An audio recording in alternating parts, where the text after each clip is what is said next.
ఇప్పుడు మరుగుమందులో మీరన్నట్టుగా ఫుడ్‌లో పెడతారు అని అన్నారుగా. అసలు ఆ వస్తువేంటి? పెట్టే వస్తువేంటి? మరుగుమందులలో 21 చెట్లు ఉంటాయమ్మ. చెట్ల విద్య తెలిసిన ఒక గురువుల దగ్గర ఈ చెట్టు తీసుకొచ్చి తన మలమూత్రాలతోని కలిపి తలరాత. బ్రహ్మలిఖితం. నిజంగానే ఉంటుందా తలరాత?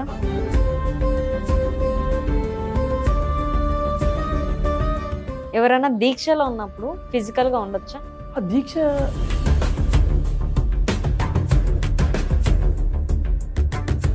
ఇప్పుడు మంత్రం, యంత్రం. యంత్రం అంటే వస్తువు. మంత్రం అంటే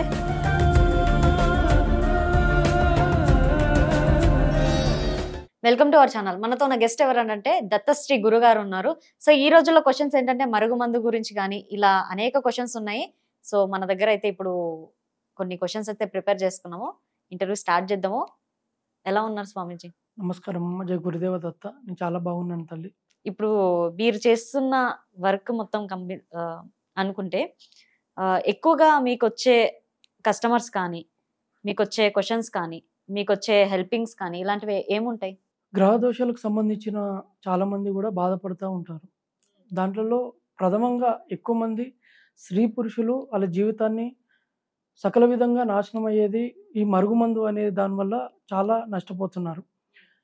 అది ఇన్విజిబుల్‌గా పెట్టేది కాబట్టి అది ఉందన్న విషయం కూడా ఎవరికీ అవగాహన అవ్వట్లేదు. ఇప్పుడంతా కూడా డెవలప్డ్ సొసైటీలో ఇది ఎవరు నమ్మడం కూడా లేదు. జీవితం మొత్తము ఆస్తులు కోల్పోయి, రిలేషన్‌షిప్ బంధాలు, భవబంధాలు అన్నీ కోల్పోయి, అప్పుడు ఈ మరుగుమందు గురించి అన్ని చోట్ల తిరిగి మా దగ్గరకొచ్చి నయం చేసుకొని వాళ్ళ ఆరోగ్యం సిద్ధింపజేసుకుంటున్నారు తల్లి. ఇప్పుడు నిజంగానే మరుగుమందు పెడతారా? పెడతారమ్మా. అది దేనిలో పెడతారు? ఎందుకు పెడతారు? ఎందుకు పెడతారనే సంకల్పము ఆ ఇచ్చే గురువుని బట్టి, ఆశ్రయించిన పర్సన్ బట్టి ఉంటుంది. అది పెట్టొచ్చా, పెట్టకూడదనేది తర్వాత చూసుకుంటే, అది ఫుడ్‌లో పెడతారు. తలకు ఆయిల్ రూపంలో గాని పెడతారు. అంటే ఇంటర్నల్, ఎక్స్‌టర్నల్ రూపంలో పెట్టడం జరుగుతుందమ్మా.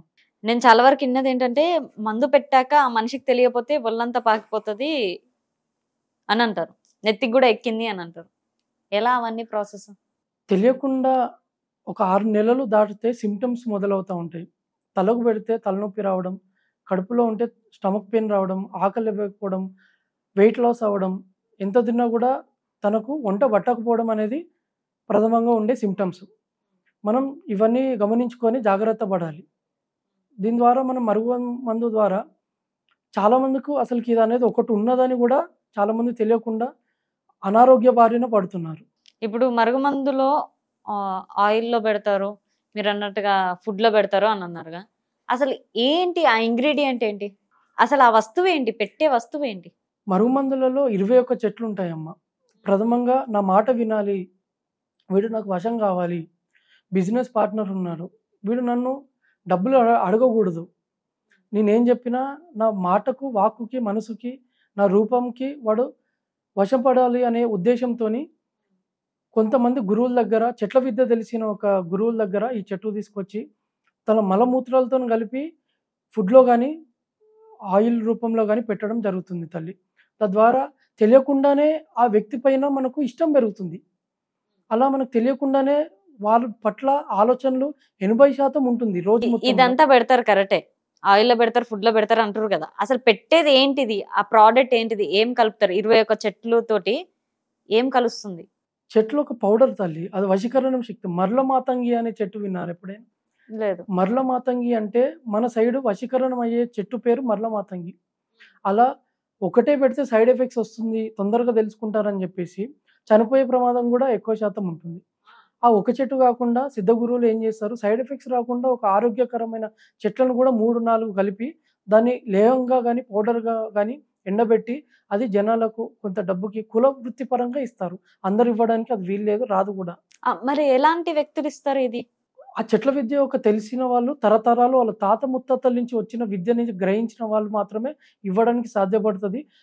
యూట్యూబ్‌లో చూసి అలా ఇద్దాం అనుకున్నా కూడా అది బెడిసి కొట్టి మనిషి యొక్క ప్రాణాలు పోయే అవకాశాలు కూడా చాలా ఉంటాయమ్మా. ఓకే. మరి ఇప్పుడు మందు తీపించాలి అనంటే దానికి కావాల్సిన రెమెడీస్ ఏంటి? ఏం చేస్తే పోతుంది? మందు తీపిచ్చే వాళ్ళు ఎక్కువ కూడా ఇచ్చేవాళ్ళే ఉంటారు. ఆ ఇచ్చేవాళ్ళే తీపిచ్చేవాళ్ళు కూడా ఒకటే. వాళ్ళ దగ్గరికెళ్తే వాళ్ళు పసిగట్టి ఆ యొక్క సింప్టమ్స్‌ని గుర్తుపట్టి అది బయటికి వామిటింగ్ ద్వారా, మోషన్ ద్వారా బయటికి వెళ్ళగొట్టేసి ఆరోగ్య సిద్ధింపజేస్తారు. అలా చాలామందికి అదొక కుల వృత్తిగా, బిజినెస్ కాదు, అది మారిపోయింది ఇప్పుడున్న సమాజంలో. అది ఇవ్వడం కూడా తప్పే. అది వాళ్ళ ఒక కుల వృత్తి పరంగా వాళ్ళకు ఏం చేయలేని పరిస్థితి అది. వాళ్ళకి అదే ఆధారం. అయితే చాలా రకాలుగా పెడతారు. ఇది పెట్టేవాడే తీస్తాడు కూడా. పెట్టేవాడు తీస్తారు. సంకల్పం బట్టి ఇక్కడ ఒక విషయం గుర్తుపెట్టాలి. ఆ చెట్టు ఓన్లీ వశీకరణకే పనిచేస్తుందా అంటే కాదు. స్తంభనకి, విరోధానికి, ఉచ్చాటనకు కూడా ఈ చెట్టు పనిచేస్తుంది. చాలామంది నా దగ్గరకు వచ్చిన వాళ్ళని చూశాను. భార్యకి మందు ఇట్లా పెట్టేసి డైవర్స్ అప్లై చేస్తాడు. తన బుద్ధి స్తంభింపజేస్తుంది. అప్పుడు భర్త ఏది కావాలనుకుంటే తన సంతోషం కోసం డైవర్స్ ఇవ్వడం కూడా చాలామందిని నేను నా జీవితంలో చూశాను. ఆస్తుల మ్యాటర్లో కూడా అన్నదమ్ముల మధ్య కూడా ఇలాంటి మరుగుమందులు లాంటివి పెట్టి ఆస్తులు రాపించుకున్నది కూడా మనం చూసాం. అలా ప్రెగ్నెన్సీ రాకుండా కట్నం గురించి అత్తగారు పెట్టడం కూడా నేను చూశాను. అలా చాలా చెప్పుకుంటా పోతే చాలా రకాల ఒక దురుద్దేశం ఎక్కువ ఉండి కూడా ఇది 80% దురుద్దేశంతోనే పెడతారమ్మా. హోమాలు ఎందుకు చేస్తారు? ఒక మంత్రము లక్షల కోట్లు జపం చేస్తే కానీ మంత్రం ఫలించదు. మన పురాణాల్లో చూసుకుంటే హోమం యొక్క ప్రాధాన్యత చాలా ఎక్కువ ఉంటుంది. హోమంలో దేవత సరాసరి దిగుతాడు. ఒక యంత్రంలో కన్నా, మంత్రం కన్నా కూడా, ఒక గుళ్ళో కన్నా కూడా ఒక హోమగుండంలో అగ్ని యొక్క తేజస్సులో భగవంతుడి యొక్క రూపము తొందరగా మనకు రావడం జరుగుతుంది. అప్పుడు మన పనులు తొందరగా తీరుతాయి తల్లి. దాని ద్వారా హోమం ప్రథమంగా తీసుకోవడం జరుగుతుంది. ఇప్పుడు మంత్రం, యంత్రం. యంత్రం అంటే వస్తువు, మంత్రం అంటే ఇప్పుడు ఒక మంత్రం ఉంది, శివపంచాక్షరి మంత్రం ఉంది. దాన్ని విభూది మంత్రిస్తే విభూది తంత్రం అవుతుంది. తంత్రం అంటే వేరే ఉద్దేశం ఏం కాదు. ఆ మంత్రానికి ఉపయోగపడే ఒక పెట్రోల్ లాంటిది. అది ఏదైనా కావచ్చు. పసుపు కావచ్చు, కుంకుమ కావచ్చు, విభూతి కావచ్చు, ఒక చెట్టే కావచ్చు. ఒక యంత్రము రాగి రేకు మీద మంత్రం రాసి దాన్ని అభిమంత్రిస్తే ఆ శక్తి పుడుతుంది. అట్లా తంత్రం అంటే ఏదైనా వస్తువు మంత్రానికి ఉపయోగపడేదే అని మనం చెప్పుకోవచ్చు తల్లి. ఒక టెంపుల్కి వెళ్ళగానే పాజిటివ్ వైబ్స్ వస్తాయి. లైక్ ఎలా అంటే గుడిలో ఉన్న హారతి కానీ, పసుపు కుంకుమలు కానీ, ఆ వైబ్రేషన్స్ కానీ, ఇప్పుడు దేవుడి వల్ల వస్తుంది అదంతా. ఇవన్నీ ఉండడం వల్ల పాజిటివ్ క్రియేట్ అవుతుంది ఒక మనిషికి. ఒక గుడిలో ప్రాణప్రతిష్ఠ అనే ఒక ప్రక్రియ ఉంటుంది తల్లి. దేనికైనా ప్రాణం పోయాలి మనం. పసుపులో కానీ, కుంకుమలో కానీ, విభూతిలో కానీ, భగవంతుడి యొక్క రూపంలో కానీ, యంత్రంలో కానీ ప్రాణప్రతిష్ఠ అనే ప్రక్రియ ద్వారా ఆ గుడిలో మంత్రశక్తి ద్వారా ప్రవేశింపజేస్తారు. అప్పుడు ఆ గుడికి పాజిటివ్ ఎనర్జీ అనేది ఒకటి వస్తుంది. మీరు తెలియకుండానే అన్నోన్ పర్సన్ ఒక చావుకి వెళ్ళారనుకోండి, మీకు కూడా దుఃఖం వస్తుంది. మీరు ఆ అన్నోన్ పర్సన్ అతను ఎవరో మీకు తెలియదు, అయినా మీరు దుఃఖపడతారు. ఆ నెగటివ్ ఎనర్జీ మీలో ప్రవేశింపబడుతుంది. అలా ఒక భగవంతుడి యొక్క రూపురేఖ, మంచి వైబ్రేషన్ ద్వారా మీకు తెలియకుండా గుడికి వెళ్తే కూడా మీలో తెలియకుండానే సంతోషము, మంచి జరగడము జరుగుతుంది. ఆ పాజిటివ్ వైబ్రేషన్ ద్వారా, అక్కడున్న మంత్రశక్తి ద్వారా. ఆ సాత్వికమైన శక్తి అయితే మనకు చాలా మంచి వైబ్రేషన్స్ వస్తుంది. అలా తీవ్ర దేవతల యొక్క శక్తి ద్వారా ఉంటే తెలియకుండానే మనము ఉగ్రంగా ప్రవర్తిస్తాము. ఫర్ ఎగ్జాంపుల్ ప్రత్యంగిరమ్మ వారి గుడికి వెళ్ళాము, తెలియకుండానే మన ముఖంలో కోపం ఉంటుంది. ఎందుకంటే అక్కడ ఉన్న తీవ్ర దేవత కనుక. అలా సాత్విక దేవత ఎవరు? పరమశివుడు. మనశ్శాంతి గురించి కృష్ణ మందిరం, శివ మందిరానికి, లలితాదేవి మందిరానికి, లక్ష్మీదేవి యొక్క మందిరానికి శాంతమూర్తులైన దేవతలు వెళ్ళడం వల్ల శాంతి జరుగుతుంది. తీవ్ర దేవతల వల్ల గుడిలోకి వెళ్తారు కష్ట నివారణ పోవడానికి. అలా దేవతను బట్టి ఈ లక్షణాలు కూడా ఉండడం మనం గమనించవచ్చు. ఓకే. తలరాత బ్రహ్మలిఖితం నిజంగానే ఉంటుందా? తలరాత అనేది చెప్పుకోవడం కన్నా పూర్వజన్మ యొక్క మనిషి పాపకర్మ ద్వారా ఈ యొక్క మన రాత అనేది ఉంటుంది. పూర్వజన్మలో మనం ఏది చేసామో ఆ జన్మలో మంచి చెడైనా ఈ జన్మకు ట్రాన్స్ఫర్ చేస్తారు కర్మదేవతలు. ఒక మనిషి ఒక దేవతని 6 నెలల కన్నా ఎక్కువ పూజించిన వాడికి కర్మ అనుసరించదు. దేవత నెగటివ్ కర్మ నుంచి బయటపడేస్తాడు. అలా కర్మ దేవతల నుంచి మనం తప్పించుకోవచ్చు. తలరాత నుంచి మనం తప్పించుకోవచ్చు. ఏ దేవత పూజించకుండా ఈ జీవితాన్ని నేను విలాసవంతంగా నడుపుతానంటే కర్మదేవతలు తన పని తను చేసుకుంటా పోతాయి. ఆ కర్మదేవతలలో మనకు ప్రత్యేకంగా తెలుసుకోవాల్సింది నవగ్రహ దేవతల కర్మదేవతలు. ఇలా మన కుల దేవతని కానీ ఎక్కువ పూజించడం వల్ల ఇష్టదేవతని 6 నెలలు కానీ 6 సంవత్సరాలు కానీ ఏకదాటిగా పూజిస్తే మనకు కర్మ అనే లాజిక్ నుంచి మనము తప్పించుకోవచ్చు తల్లి. మొత్తానికైతే ఒక 6 మంత్స్ దేవుడు భక్తిలో ఉంటే రెగ్యులర్ గా పూజలు కానీ టెంపుల్ విజిట్స్ కానీ చేస్తే కర్మ అనేది ఉండదు, తొలగిపోతుంది. తలరాతనే మనం తప్పించుకునే అవకాశాలు ముమ్మాటికి ఉంటాయి తల్లి. ఓకే. ఒక మనిషికి యాక్సిడెంట్ గండము December 31 రోజు నైట్ ఉంది. మనం 6 నెలలు కానీ ఒక దేవతని ప్రాణంగా పూజించి జపం చేసి అనుష్ఠానాలు పూజించి తంత్రశాస్త్రంలో 3 గంటల కన్నా ఎక్కువ ధ్యానించమని ఉంది. ఒక మంత్రం అయితే 3 గంటల కన్నా ఎక్కువ చేయమని ఉంది. అలా పూజ కూడా చేయవచ్చు. 3 గంటల కన్నా ఎక్కువ 6 నెలలు కనుక చేసినట్లయితే మనం ఆ యాక్సిడెంట్ గన్ను అక్కడ ఉంటుంది, కానీ మనం అక్కడికి వెళ్ళకుండా చేస్తుంది దేవత. ఆ రోజు ఆ కర్మ వేరే వాళ్ళకైనా కానీ ఎక్కడికైనా కూడా కర్మ తప్పించుకోవాల్సిన స్థితి మనకు పడుతుంది దేవత యొక్క కృప చేత. అలా ఉంటుంది. బొడ్రాయికి మనము ఒక దేవత ఒక గుళ్ళో ఒక ఊర్లో నడి 3 స్థలాల స్థానంలో బొడ్రాయి అనేది నిలబెడతారు. అసలుకి విలేజ్కి దేవత ఎవరు? ప్రధాన దేవత ఎవరు? మన ఊర్లలో ప్రధాన దేవత ఎవరు? ఎన్ని కులాలు ఉంటాయి, కులంకి దేవత ఉంటుంది, కానీ ఊర్లలో దేవత మాత్రం శీతలాదేవి అని పిలుస్తారు. ఆ బొడ్రాయికి అధిష్టాన దేవత శీతల దేవత. అక్కడ బొడ్రాయి దగ్గర పంతులు కానీ మంత్రవేత్తలు కానీ ఎవరైనా ఆ బొడ్రాయి పండుగ చేసేటప్పుడు మనకు తెలియకుండానే కూడా శీతలాదేవి యొక్క మంత్రాన్ని కానీ అక్కడ మనకు ప్రాణప్రతిష్ఠ చేసి మన విలేజ్ని రక్షింపజేసే దేవత శీతలాదేవి. అనారోగ్యాలు, పేగు వ్యాధులు లాంటివి, ఎలాంటి ఈ కరోనా లాంటివి ఊరు ప్రాంతంలోకి రానియకుండా చూసే దేవత శీతలాదేవి. ఆ బొడ్రాయికి అధిష్టాన దేవత శీతలాదేవి. అలా పరమశివుడి యొక్క శివలింగంగా ఆ పరమాత్మ రూపంగా కూడా రూపురేఖలు లేకుండా ఒక రాయిని కూడా పూజించడం కూడా మన హైందవ సంప్రదాయంలో నేను జరుగుతుంది. ఓకే. ఒక గుడి కట్టేటప్పుడు చాలా మంది మంత్రాలు జపిస్తుంటే కట్టాలి, నిర్మించాలి అనేది టాక్. మరి అది అసలు ప్రాసెస్ ఏంటి? గుడి కట్టాలనుకున్నప్పుడు ఆ స్థలానికి స్థల పూజ జరుగుతుంది తల్లి. ఒక 11 రోజులు కానీ చుట్టుపక్కల వాస్తు దోషాలు బట్టి ఆ పూజ నిర్ణయించబడడం జరుగుతుంది. 21 రోజులు కానీ 108 రోజులు కానీ 40 రోజులు కానీ అక్కడ భూమి పూజ జరగవలసిందే. భూమికి అధిష్టానం ఎవరమ్మా? వారాహి దేవత, వారాహ స్వామి. అలా గణపతి కూడా భూమికి అధిష్టాన దేవత మంత్రశాస్త్రంలో. అలా భూమి పూజ చేసిన తర్వాత అక్కడ గుడి కడితే పాజిటివ్ వైబ్రేషన్స్ రావడానికి, ఎలాంటి ఆటంకాలు లేకుండా ఉండడానికి, గుడి మంచిగా జరగడానికి, గుడిలోకి వచ్చిన జనాలకి మంచి జరగడానికి, ఎక్కువ ఆస్కారం కలగడానికి ఆ ప్రయత్నం చేస్తారు తల్లి. స్వామి, మిమ్మల్ని ఒక క్వశ్చన్ అడగచ్చా? నేను గ్యాప్ ఇస్తే చాలు, మీరు మంత్రం చదువుతూనే ఉన్నారు. వస్తుంది తల్లి, అది ప్రయత్నపూర్వకంగా కాదు, మానసికంగా అలవాటు అదండి నాకు. ఇప్పుడు మనం మాట్లాడుతుంటే, మీరు నాతో మాట్లాడుతుంటే కూడా ఒక్కొక్క తడబడడానికి కూడా కారణం మంత్రం అనుకుంటా.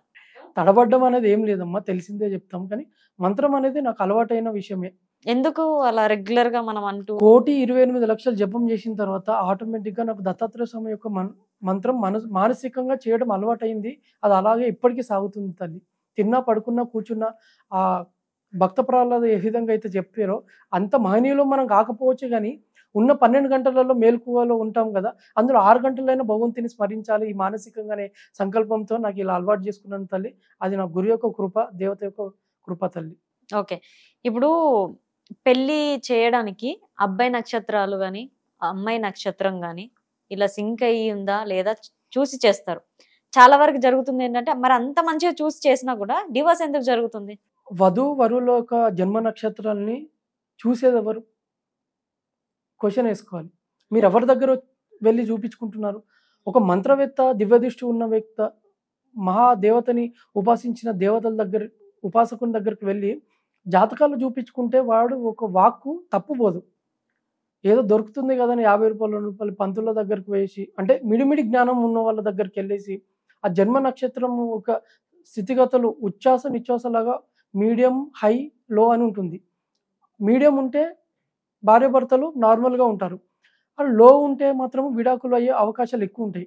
అలా నక్షత్రం యొక్క గుణాలు తెలుసుకోకుండా పర్లేదు చేసుకోండి అని ముహూర్తం ఒకటే చూస్తున్నారు తప్ప నక్షత్రాలు చూడకుండా పెళ్ళికి ఓకే చెప్తున్నారు. దాని ద్వారా ఎంతోమంది డైవర్స్ కావడం, పాపం ఆడపిల్లల యొక్క జీవితాలు కూడా చాలా మటుకు రోడ్డును పడ్డం ఉన్నాయి తల్లి. చాలా జాగ్రత్త వహించాలి.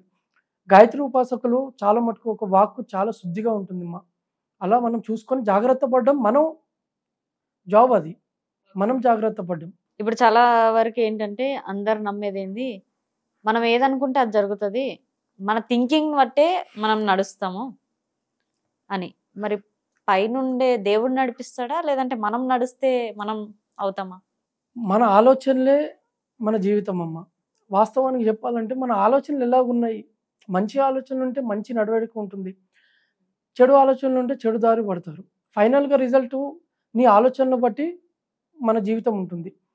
కానీ ఇంతకుముందుకు మనం చెప్పుకున్నాం పూర్వజన్మ యొక్క కర్మ వదలదని.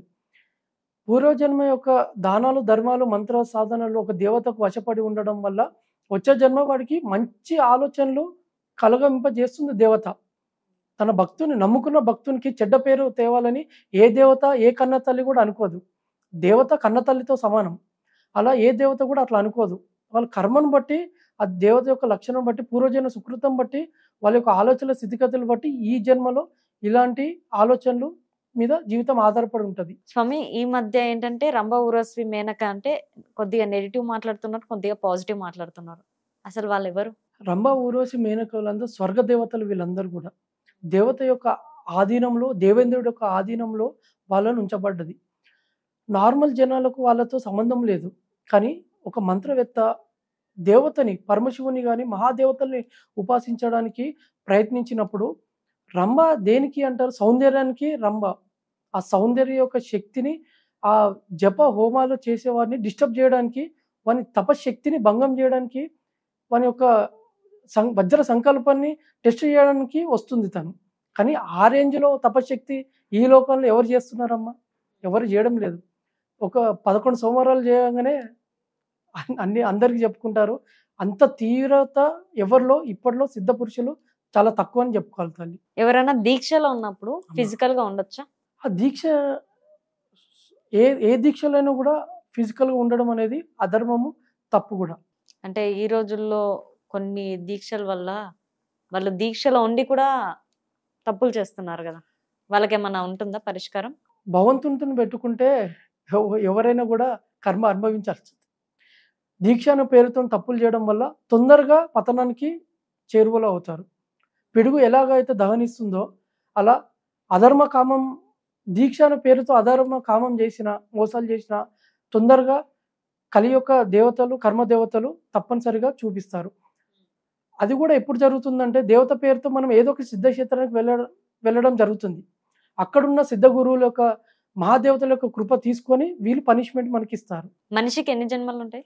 మనిషికి అనేకమైన జన్మలు ఉంటాయి తల్లి, అనేకమైన జన్మలు. ఇప్పుడు గణపతి సచ్చిదానంద స్వామి వారు చూస్తే 18,000 సంవత్సరాల నుంచి గణపతి దత్తాత్రేయ స్వామిని ఉపాసన చేయడం జరిగింది.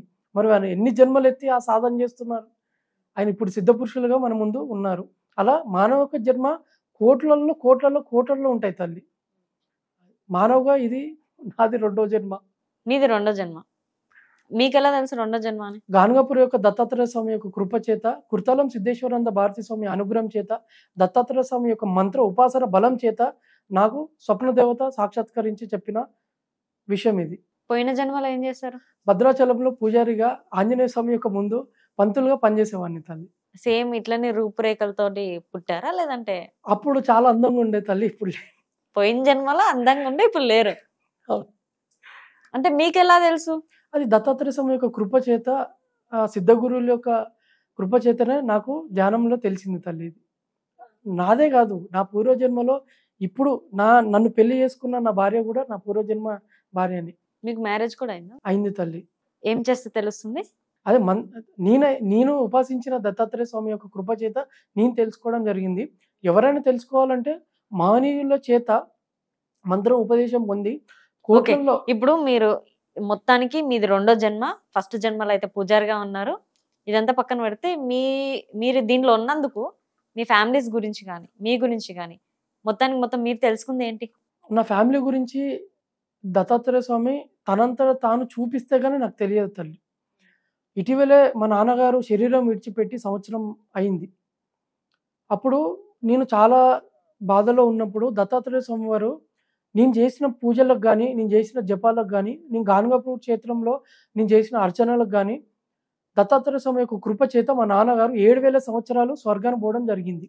ఇది ఎలా జరిగింది? డైరెక్ట్ దత్తాత్రేయ స్వామి చేశారా? లేదండి. దత్తాత్రేయ స్వామి కృతాలం సిద్ధేశ్వరానంద భారతి స్వామి వారికి దగ్గరికి వెళ్ళమంటే నేను వెళ్ళాను. వారి మంత్రం చేత ఇది జరిగింది. అలాగే గణపతి సచ్చిదానంద స్వామి దగ్గరికి వెళ్ళమన్నారు. వారి దర్శనం చేత వాళ్ళిద్దరి యొక్క కృప చేత మా నాన్నగారు 7000 సంవత్సరాలు స్వర్గానికి వెళ్ళి 9090 ఇయర్‌లో మళ్ళీ నా వంశంలో మా నాన్నగారు పుడతారు. ఇది సిద్ధగురువుల యొక్క కృప. 7000 ఇయర్స్ 7000 సంవత్సరాలు ఇప్పటికి స్వర్గానికి వెళ్ళారు. అదంతా ఎలా? సిద్ధగురువుల యొక్క కృప. వాళ్ళు తలుచుకుంటే చేసిన పుణ్యాన్ని అనుభవింపజేస్తారు. అదే అంటే స్వర్గం. మనుషులు చనిపోతే స్వర్గం నరకం ఇవన్నీ నిజంగానే ఉంటాయా? మా నాన్నగారు వెళ్ళారు కాబట్టి నేను కూడా నమ్మిన తల్లి. ఉన్నదని తెలుసు. పర్సనల్‌గా మా నాన్నగారి చేత నేను నమ్మినాను. ఆ దత్తాత్రేయ స్వామి యొక్క కృప చేత నేను నమ్మడం జరిగింది. మరి స్వర్గానికి వెళ్తే అక్కడ ఏంటి? నేను వెళ్ళలే, నాకెట్లా తెలుసు? అంటే మీరు అంటారు కదా నాన్నగారు వెళ్తే తెలిసింది అని. నాన్నగారు వెళ్ళలేదని తెలుసు. అక్కడున్న స్థితి ఇంకా నాకు చూడడం రాలేదు. జవిలో ఆయన ఎట్లా ఉన్నారు, సంతోషంగా ఉన్నారా, బాధలు ఉన్నారా, నాకు చూసేంత శక్తి ఇంకా రాలేదు తల్లి. 7000 సంవత్సరాలు 9090 ఇయర్‌లో మళ్ళీ మా నాన్నగారు నా వంశంలోనే పుడతారు. ఇప్పుడు మీ నాన్నగారు ఉన్నారా? చనిపోయిన సంవత్సరం అవుతుంది. 1 ఇయర్ అయింది. చనిపోయి సంవత్సరం అయింది. నెక్స్ట్ మళ్ళీ మీ దగ్గర నుంచే 7000 సంవత్సరాల తర్వాత 9090 ఇయర్‌లో మా నాన్నగారు మళ్ళీ మా వంశంలోనే పుడతారు. ఇది 2024 9098 ఇయర్‌లో మా నాన్నగారు పుట్టడం జరుగుతుంది. అది ఎలా? అది దత్తాత్రేయ స్వామి యొక్క కృప తల్లి, సిద్ధగురువుల యొక్క కృప. ఓకే. మీ దగ్గర ఇట్లాంటి అడగడానికి ఎవరైనా వస్తారా? నేను ఎవరికి చెప్పను తల్లి. చెప్పను. మీ లైఫ్ ని మీరు చూసుకున్నారు అంతే తల్లి. అంతవరకు. నాకు అంత సమయం కూడా ఉండదు. నన్ను ఆశ్రయించిన వాళ్ళ యొక్క కష్టం నివారణ చేయడం నా యొక్క బాధ్యత. అట్లా వీలైనంత వరకు నేను మహాసిద్ధులని, ఎక్కువ సాధన ఉందని, ఎక్కువ జపాలు ఉన్నాయని, ఎక్కువ శక్తి ఉందని కూడా నేను చెప్పట్లేదు. ఉన్న దాంట్లో 10 మందికి సాయం చేస్తూ ఇట్లా బతుకుతున్నాను. ఈ ఫేస్ రీడింగ్స్ గానీ, జాతకాలు గానీ, జాతకం అనేది చాలా మంది చూపించుకుంటారు. జాతకం అనేది ఇప్పటికిప్పుడు మారేది తల్లి. భగవంతుని యొక్క కృప ముఖ్యం. ఇప్పుడు బయటికి వెళ్తే యాక్సిడెంట్ గండం ఒకటి ఉంటుంది. జాతకం ద్వారా వాడికి ఉంది, అది పోగొట్టుకోవాలి. ఎలా పోగొట్టుకుంటారు? జాతకంలో ఉందని నీకు అవుతుందని చెప్పడానికి వీల్లేదు. భగవంతుని యొక్క కృప చేత మంత్రశక్తి ద్వారా ఇప్పుడు ఒక 2 సెకండ్లో జరిగే ఆపదను కూడా మనము ఆపగలుగుతాం. ఇది సిద్ధ గురువులు మనకు నిరూపించింది. ఫర్ ఎగ్జాంపుల్ గణపతి సచ్చిదానంద స్వామి ఒక ఇంటర్వ్యూ చేస్తుంటే డెల్లాస్లో ఎక్కడో వర్షం పడుతుంది. ఆ వర్షాన్ని ఆపగల శక్తి వారికి ఉంది కాబట్టి వాళ్ళు ఆపారు. మరి ఇక్కడ కర్మ ఎక్కడ పనిచేస్తుంది, జ్యోతిషం ఎక్కడ పనిచేస్తుంది తల్లి? సిద్ధ గురువులు తలుచుకుంటే ఏదైనా తలుచుకుంటారు. సిద్ధ గురువులు దేనికి వశపడతారు? భగవంతుని యొక్క కృప. అంటే ఓవరాల్గా మనము భగవంతుని యొక్క కృపకు బానిస కావాలి, భగవంతుని నమ్ముకొని బతకాలి. ఇదే మన జీవితం. ఇందుకోసమే మన జన్మ కూడా రాసిపెట్టున్నది. మీకేమైనా తెలుస్తుందా ముందు ఏం జరుగుతుంది అని? నా గురించి అయితే పరిపూర్ణంగా ఏం జరుగుతుంది అనేది భగవంతుడు చూపిస్తాడు. అది ఆపదైతేనే చూపిస్తాడు. ఏం జరుగుతుంది చెప్పేది అదే కదా. ఆపద ఏది ఉన్నా కూడా దత్తస్వామి చెప్పడానికి ఆస్కారం ఉంటుంది. మంచి ఏదైనా మంచి జరుగుతుంటుంది. అది పెద్దగా తల్లి పట్టించుకోదు. పిల్లగానే మంచిగా ఆడుకుంటుంటే తల్లి మాత్రం ఎందుకు పట్టించుకుంటుంది? ఆడుకుంటూనే వదిలేస్తారు.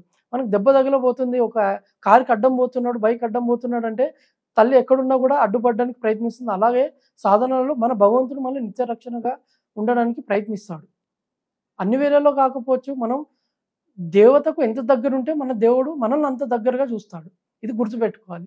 పూజారీలు ఉన్నారు గుడిల దగ్గర. చాలా మంది టాక్ ఏముంటదంటే పూజారీలు ఇప్పుడు వేషద్వారాన వేసుకొని ఉంటున్నారేమో, కానీ వాళ్ళు పక్కన వెళ్ళినాక మద్యము, మాంసము ఇలాంటివి తీసుకుంటూ ఉంటారు అని. మరి అది వాస్తవమేనా? వాస్తవము అంటే కొందరు ఉంటారు తరి, అందరినీ అనడం తప్పు. అందులో నేను మహాత్ముల గాయత్రి ఉపాసన నిరంతరము 1000 సహస్ర గాయత్రి చేసిన వాళ్ళ మహాత్ములు కూడా చూశాను. మీరు చెప్పినట్టు దురలవాట్లకు లోనైన వాళ్ళని కూడా నేను చూశాను. కానీ ఈ దురలవాట్లు కొందరికి నేను ఇచ్చే సజెషన్ ఏంటంటే, ఎందుకు వస్తుందనే ఆలోచించాలి. ఎందుకు వస్తుందంటే, ఒక నార్మల్ యొక్క పర్సన్ యొక్క కర్మని మనం తీసుకోవడం వల్ల నువ్వుల ద్వారా కానీ ఆవాల ద్వారా కానీ వాళ్ళు ఇస్తారు మనకు దానంగా. అది తీసుకొని మనం గాయత్రి జపం చేయకుండా ఉండడం వల్ల వాళ్ళ యొక్క ఆలోచనలు, వాళ్ళ యొక్క దుర్వాలట్లు మనకు రావడానికి ఎక్కువ ఆస్కారం ఉంటుంది. అలా మనము సహస్ర గాయత్రి చేయడం వల్ల మన ఆ యొక్క ఆలోచనలు పరిపూర్ణంగా అవుతాయి. ఇలాంటి అలవాట్లకు దూరంగా ఉండొచ్చు, కానీ ఉన్నారు చాలా మంది అనే చెప్పుకోవచ్చు. ఓకే. పిల్లలు పుట్టగానే కొన్ని రోజులకి పేరు పెడతారు, అది కూడా నక్షత్రం చూసి అమ్మ ఈ పదాలలోనే పెట్టండి అమ్మ. అని అంటారు. మరి పెట్టనోళ్ళ పరిస్థితి ఏంటి, పెట్టినోళ్ళ పరిస్థితి ఏంటి? ఏదైనా కూడా నేను చెప్పేది ఏంటంటే పూర్వజన్మ ఒక సంకల్పం బట్టే ఆ జీవి మా భూమి మీదకి రావడం జరుగుతుంది. పేరు మార్చి పెట్టడం వల్ల వాడేదో చెడిపోతాడు అనేది అట్లుండదు. జీవితంలో 40% వరకు మనము జాతకాలు చూసే, నక్షత్రం ఫలం చూసే వాడికి ఏ అక్షరంతో పిలవాలో ఆ అక్షరంతో పిలిస్తే తప్ప వానికి మంచి జరగదు. అది ఎప్పటి వరకు 16 సంవత్సరాల వరకు అది వర్తిస్తుంది. 16 సంవత్సరాల తర్వాత పూర్వజన్మ యొక్క సుకృతం వల్ల వానికి కష్టాలు సుఖాలు రావడం మొదలవుతుంది తల్లి. అప్పుడు నామ నక్షత్రంతో సంబంధం లేదు. అప్పుడు మన నిత్య జీవితంలో చేసే పాపపుణ్యాలే మనకు ముందుకు వస్తూ ఉంటాయి. అప్పుడు చూసుకోవాల్సిన పని లేదు. అది ఓన్లీ చిన్నపిల్లల నుంచి 16 సంవత్సరాల వరకు అది వర్తిస్తుందని మనం చెప్పుకోవచ్చు. ఓకే ఓకే స్వామి, థ్యాంక్ యూ సో మచ్ మీ విలువైన సమయాన్ని మాకు ఇచ్చినందుకు. జయ గురుదత్తమ్మ. సో చూసారుగా ఇంటర్వ్యూ. నెక్స్ట్ ఇంటర్వ్యూతో మేము ముందుంటా. సైనింగ్ ఆఫ్ కీర్తి.